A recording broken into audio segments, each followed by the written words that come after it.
Assalamualaikum warahmatullahi wabarakatuh. Perkenalkan kami dari kelompok satu. Di sini kami akan membahas penerapan teori matriks dan vektor dalam transformasi rotasi. Kelompok saya ada Rara Ayu Natania Swasi dan saya sendiri Momotu Jatvi Ramadan. Yang pertama adalah latar belakang. Transformasi geometri merupakan suatu konsep penting dalam matematika yang mempelajari bagaimana suatu bidang berpindah tanpa mengubah ukuran atau bentuk dasarnya. Dengan kata lain, transformasi adalah pemetaan suatu titik A pada suatu bidang ke titik A. Titik A disebut bayangan titik A1, transformasi isometri merupakan transformasi paling mendasar. Jika transformasi isometri dilakukan pada suatu objek, maka objek tersebut memiliki ukuran linear dan ukuran sudut yang sama. Isometri dalam geometri Euclid terdiri dari 4 jenis transformasi, yaitu translasi, rotasi, refleksi, dan dilatasi. Selanjutnya ada definisi. Rotasi sendiri itu adalah kategori dari isometri yang bekerja dengan memutar suatu objek di sekitar titik tetap atau pusat rotasi dengan besar sudut 0, dan biasanya bergerak searah jarum jam atau berlawanan arah jarum jam. Pada bidang dua dimensi, rotasi sering dilakukan terhadap titik asal 0,0 dan posisi titik-titik objek setelah dilakukan rotasi dapat dihitung dengan matriks rotasi. Yang selanjutnya ada definisi matriks, merupakan susunan bilangan yang berbentuk persegi panjang yang disusun dalam baris dan kolom. Matriks digunakan untuk mempresentasikan dan melakukan operasi matematis, khususnya dalam sistem persamaan linear, transformasi geometri, dan komposisi numerik. Setiap matriks memiliki ukuran tertentu yang disebut ordo, di mana ordo ditentukan oleh jumlah baris dan kolomnya.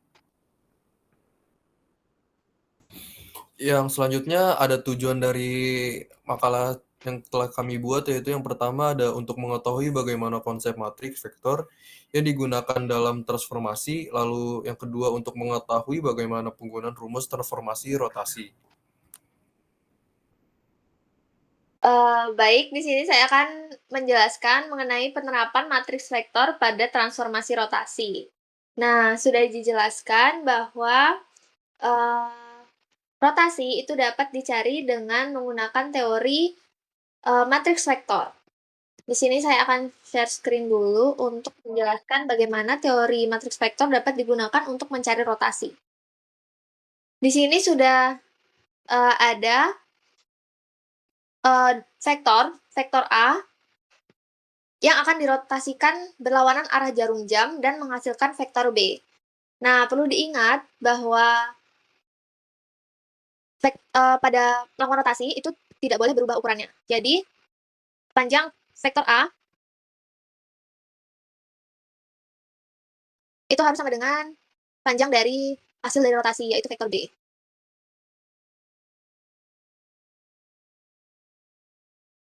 Ini perlu kita ingat dulu, konsep ini. Lalu setelah itu, jika kita lihat di bagian vektor A ya, ini dia memiliki dua komponen. Komponen terhadap sumbu X dan komponen terhadap sumbu Y. Jadi kita bisa sebutkan vektor A itu memiliki dua komponen, yaitu AX yang merupakan komponen dari sumbu X dan AY yang merupakan komponen dari sumbu Y. Oke, ini sudah kita dapat dua komponen dari vektor A. Lalu kita lihat lagi bahwa pada vektor hasil rotasinya, yaitu si vektor B, itu juga memiliki dua komponen terhadap sumbu X dan sumbu Y. Sama ya seperti vektor A tadi, jadi kita memiliki komponen BX dan kita memiliki komponen BY. Nah, kita sudah mendapatkan masing-masing komponen dari vektor A dan vektor B. Lalu apa yang akan dilakukan? Kita akan mencari, ini kita tulis dulu ya biar ingat. Oke, sini. Jadi vektor A memiliki dua komponen, yaitu AX dan BX. Dan vektor B juga memiliki komponen BX dan BY. Oke, kita sudah dapat komponennya. Selanjutnya kita akan mencari masing-masing dari komponennya. Sekarang kita cari dulu yang dari vektor A. Nah, jika teman-teman lihat, vektor A ini, dia akan menghasilkan AX-nya akan menghasilkan, A cos alfa, karena di sini sudutnya ada alfa. Terhadap sudut alfa, dia akan menghasilkan, A cos alfa. Berarti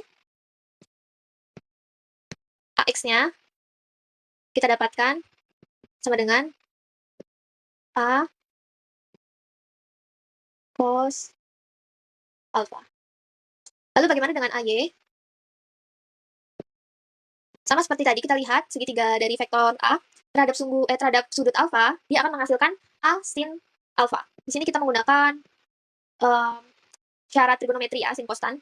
Jadi di sini AY-nya akan didapat A sin alfa. A ini apa? A ini merupakan, vektornya. Nah, selanjutnya untuk dua komponen dari maaf ya teman-teman, ini A, ini A.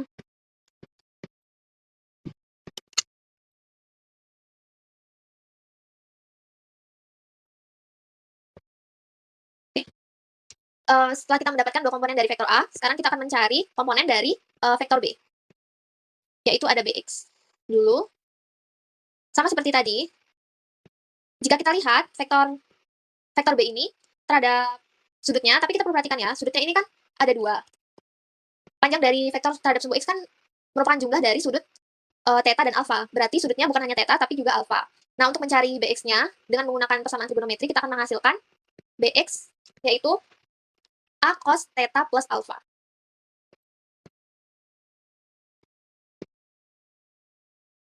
B, maaf, benar A.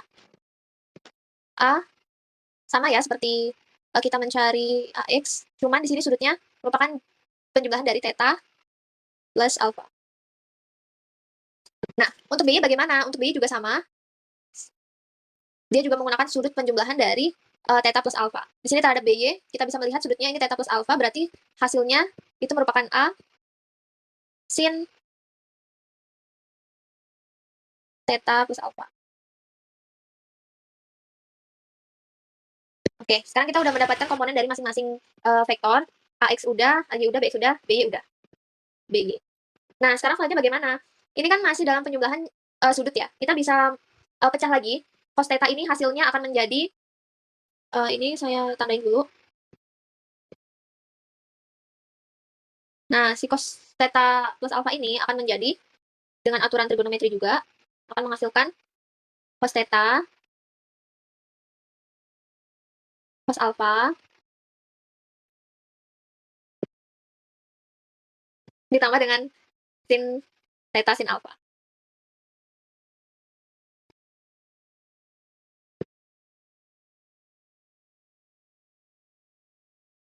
Oke, ini dia hasilnya.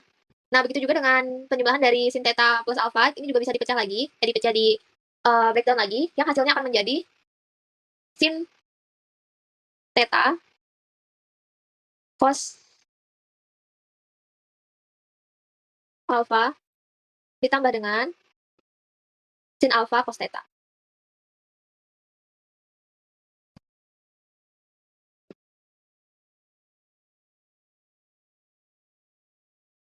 Oke, ini ingat, bahwa masih penjumlahan dari cos, theta alfa sin theta alfa. Jadi A-nya, untuk A tinggal kita substitusikan di masing-masing, pemecahan ini ya.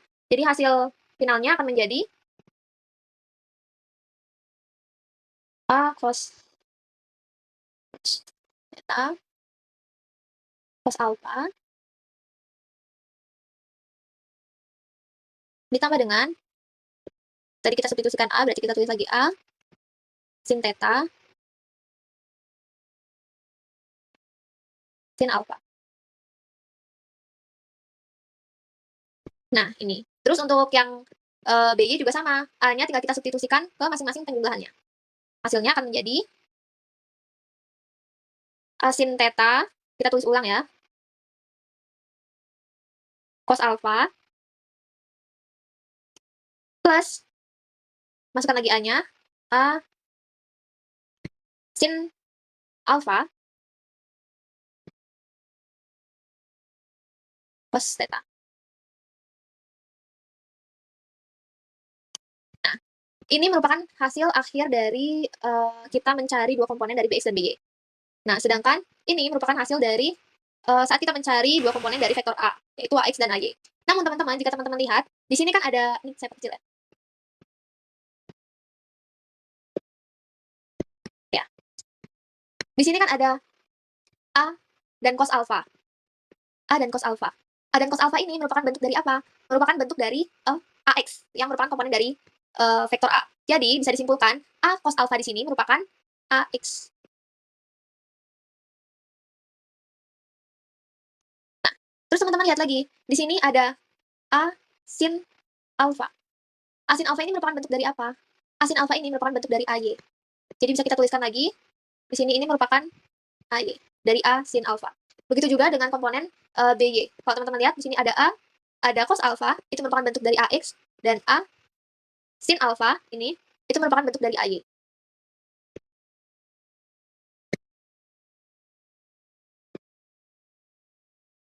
Nah, ini kan kita udah dapet ya. Untuk memudahkan, biar teman-teman bisa lihat, ini saya tulis ulang lagi. Dari penjumlahan ini kan berarti vektor Bx sama By ya. Bx, By, sama dengan, ini tadi hasilnya Ax cos theta, berarti tinggal kita tuliskan Ax cos theta. Lalu di sini juga ada AY sin theta.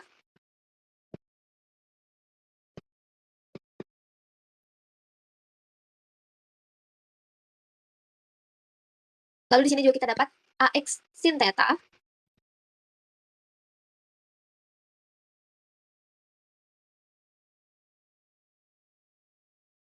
Dan di sini teman-teman kita bisa dapatkan AY cos theta.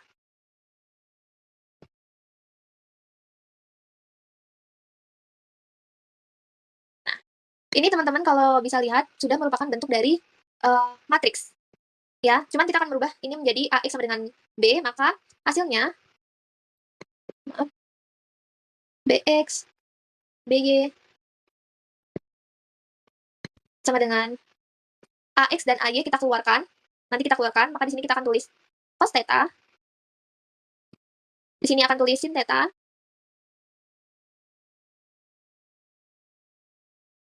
Sin theta.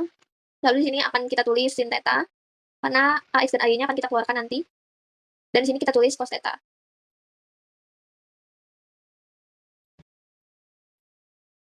Baru kita akan tulis AX, AY. Nah, kita bisa menggunakan teori matriks vektor ya di sini dengan vektor posisi, di mana kita mencari posisi rotasi dari vektor A, dan kita akan menggunakan matriks untuk mencari rumusnya. Ini merupakan rumus hasil akhirnya, di mana bagian ini cos theta sin theta cos theta itu merupakan matriks R theta. Maksudnya di sini kita akan memasukkan sudut saat pengaplikasiannya, kita akan memasukkan sudut dari soal. Misalkan nanti akan dijelaskan oleh rekan saya, misalkan ada vektor A akan dipindahkan, dirotasikan sebesar sudut theta, maka tinggal kita masukkan ke matriks ini. Nah, untuk AX-nya, AX ini merupakan vektor awal sebelum dirotasikan.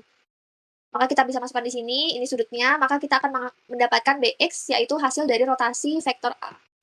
Nah, bagaimana jika rotasinya itu dirotasikan searah jarum jam? Ini kan tadi berlawanan arah jarum jam. Gampang banget caranya, itu kita tinggal membuat R-nya itu menjadi minus theta berarti. Di mana R minus theta ini itu merupakan cos theta, sin theta. Oh, teman-teman, kayaknya ini ada salah itu. Jadi di sebelah sini ini seharusnya tandanya negatif. Jadi sebelah sini berarti AY ini negatif. Berarti sebelah sini berarti negatif. Negatif sin theta. Nah, ini tinggal kita negatifkan berarti jadi positif. Lalu ini menjadi negatif tadi. Yang awalnya positif jadi dinegatifkan. Cos theta negatif itu tetap cos theta.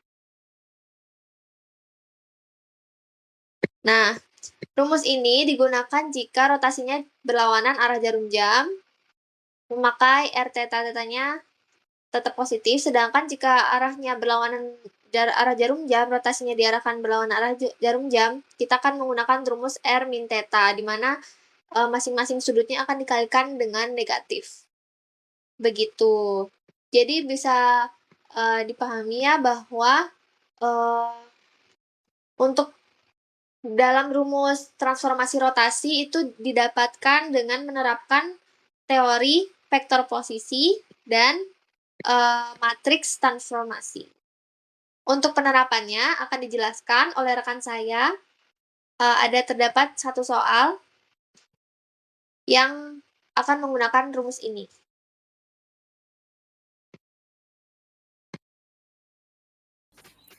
Setelah kita membahas rumus yang dijelaskan oleh rekan saya, di sini kita memiliki satu soal yang telah kami buat, yaitu kita dapat menggunakan rumus transformasi geometri yang sudah kita dapatkan di berbagai soal atau kasus. Sebagai contoh, sebuah vektor A min 12 akan dirotasikan berlawanan arah jarum jam dengan sudut 60 derajat. Tentukan vektor hasil rotasi B.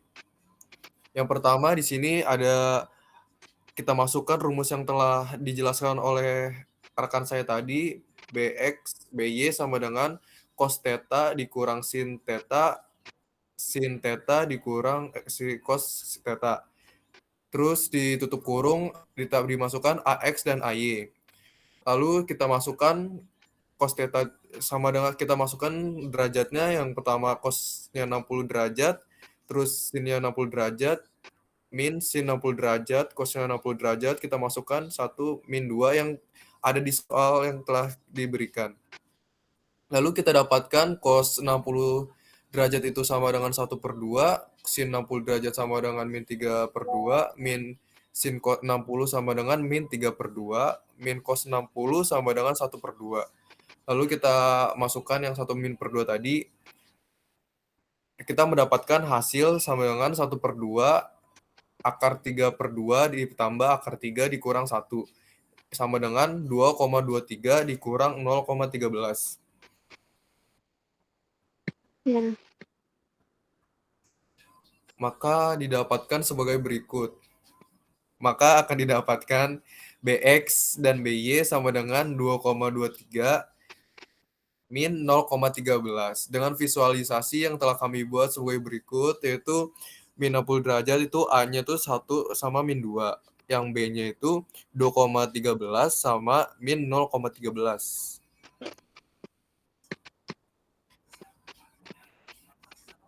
Terus perlu diingat, rotasi itu tidak mengubah ukuran dari objek yang akan dirotasikan.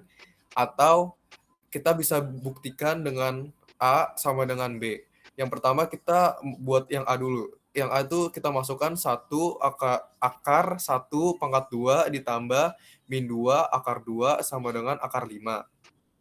Didapatkan hasil akar 5 dan kita harus membuktikan B, apakah A dan B ini sama atau tidak. Lalu kita harus membuktikan B, kita masukkan dengan 1/2 ditambah akar 3 pangkat 2 ditambah akar 3/2 dikurang 1 akar 2. Sama dengan akar 1/4 ditambah akar 3 ditambah 3 ditambah 3 min 4 dikurang akar 3 ditambah 1. Didapatkan hasil sama dengan akar 5. Jadi yang A sama B ini habis kita buktikan tuh ternyata mereka tuh sama. Sekian dari kami. Wassalamualaikum warahmatullahi wabarakatuh.